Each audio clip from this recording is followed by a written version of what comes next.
let's move it to Arsenal, because if we thought there would be noise after the Carabao Cup final and then the little break, what's the noise going to be like now? There's going to be so much noise around it. I think with Arsenal against Man City, you can get beat in a final. I thought Man City was very good. Tonight, you asked me the question, would I have played Raya? I don't think it was anything to do with Kepa in terms of them losing, but I think you've just got to play your best team. It was only a couple of weeks ago everyone was saying Arsenal, they could do the quadruple. Now they're in 2 competitions. Man City now, after what they did earlier on, looks like they're going to push them all the way for the league, and the Champions League, anyone could win that. I think for Arsenal, the most disappointing thing for me was watching them and their attitude. With Arsenal this season, they've been excellent defensively. In transitions, they've been very good. The shape's been good, and the effort has been as good as anyone within the Premier League. So for them to turn up the way they did today, I thought it was very poor. You said, I think you said it, that they look like strangers at times. It was me, yeah. I did say that, and not just that. Even just visually watching Mikel on the sideline as well. There was elements of previous years where kind of that energy reflected into the team, and Correct. It really did today. And it was a nervous energy. It was a very tense, and a lot of them, not just Mikel, but a lot of the staff were out there at times, and it's like too many cooks in the kitchen really at times. It felt like that, and too many messages, and it's one of those. I felt, like I say, play your best team. Maybe that was the right thing to do tonight. It's easy for us saying that now. However, you want a reaction off the cup final, and it wasn't tonight. It was the worst. And after international breaks, there's always fixture, and it's the first one you don't like playing. It's one of those as players. You never know what you're going to get, to be honest. But disappointing on their side of things. But look, they got opportunities to win something this year. And that reaction that Theo talks about, it didn't manifest itself in all sorts of ways. Yeah, they didn't create a massive amount. But you pointed out that they weren't tracking their runners. They weren't coming back as you would normally expect with their intensity. I think, to give him a little bit of an excuse, no Rice, in the middle of. Yeah, but they have park. A squad for a reason, though, don't they? Yeah, they do. But in terms of international, we've been to internationals a lot. Sometimes when you come back, things are just not the same. I've said they've been poor and they want a reaction. What do you mean they're not the same? Because everyone's travelling from different places. Sometimes you can't get the training sessions you want in. You've got players who are not starting week in, week out, trying to get minutes. Norgard was in there. I thought the game passed him by in the midfield. Jesus didn't look I heard himself. Liam. I know it's a different club, but I heard Liam Rosini say in the build-up to their cup tie today that it's refreshed after the international break because everybody's been away and you're starting again. Yeah, and that's his opinion, and that worked for Chelsea because they won the game. For Arsenal today, it didn't work at all. I just think, I don't know if because the game was a little bit open today for Arsenal, where we've seen Arsenal in the Premier League where they're in that low block and they do what Southampton did to them today in terms of on that transition. So maybe that was a little bit within the game, and then just not turning up.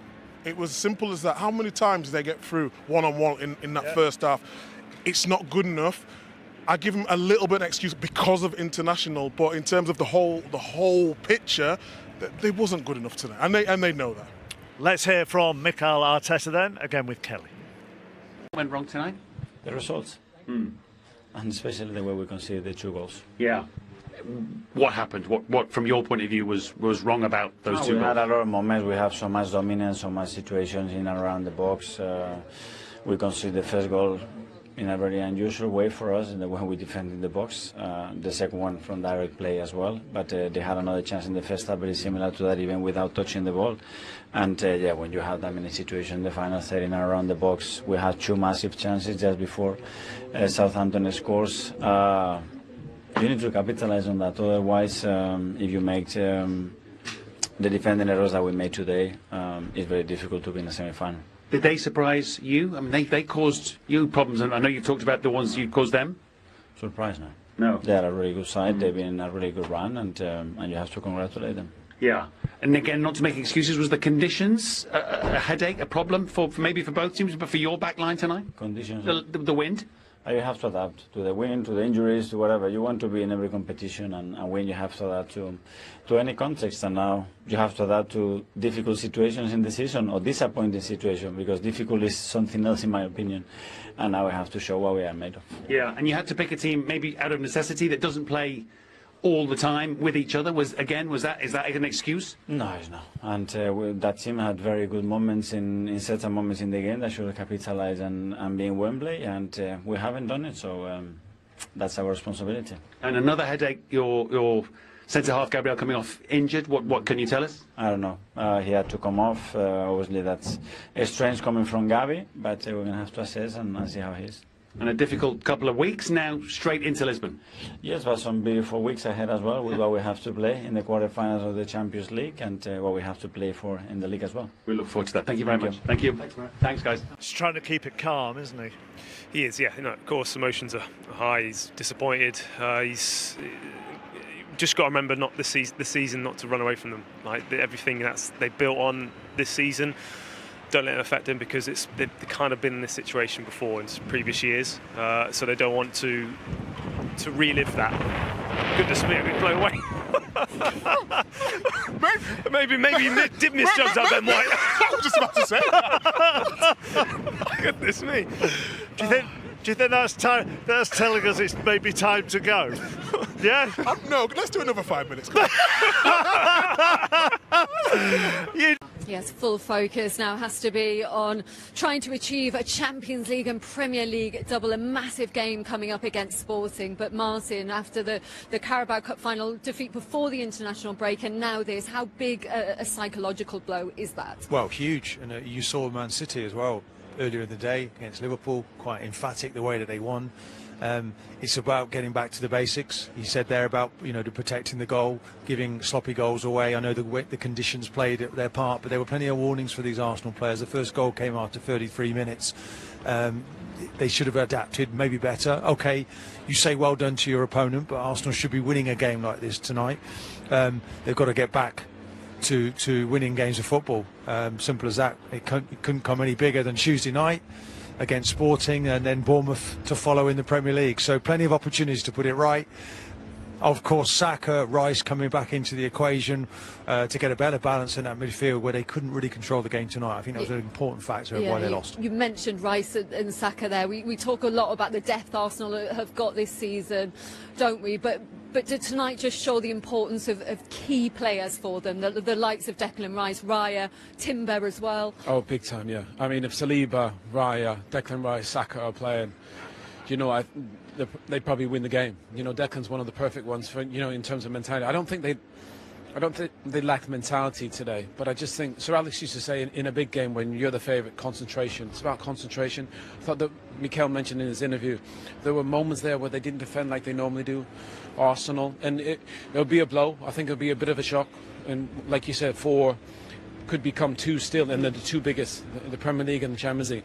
And Arsenal have been too good this season now to give this away, whether it's the Premier League or whether it's the Champions League. They've been exceptional, but they got to finish the job. I think when everybody's back fit and healthy, they probably should be okay. But I thought, if a 16-year-old's your best player today, that's not a great sign. They've got a really good squad. They built it up.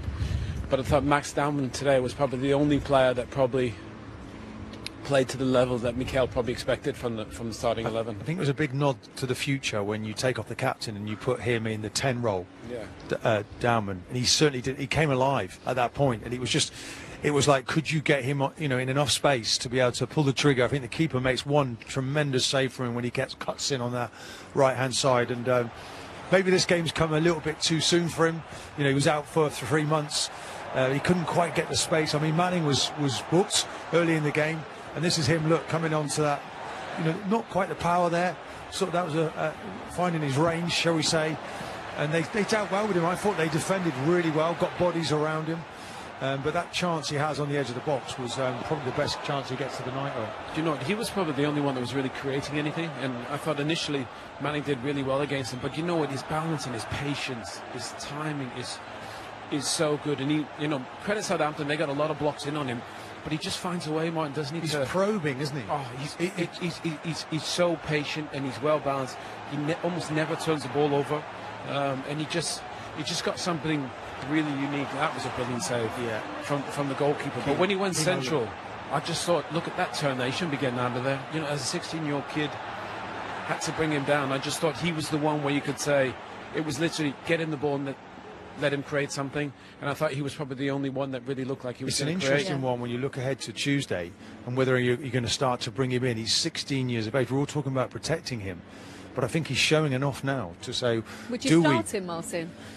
I don't think they will. I think, well, Eze's not available.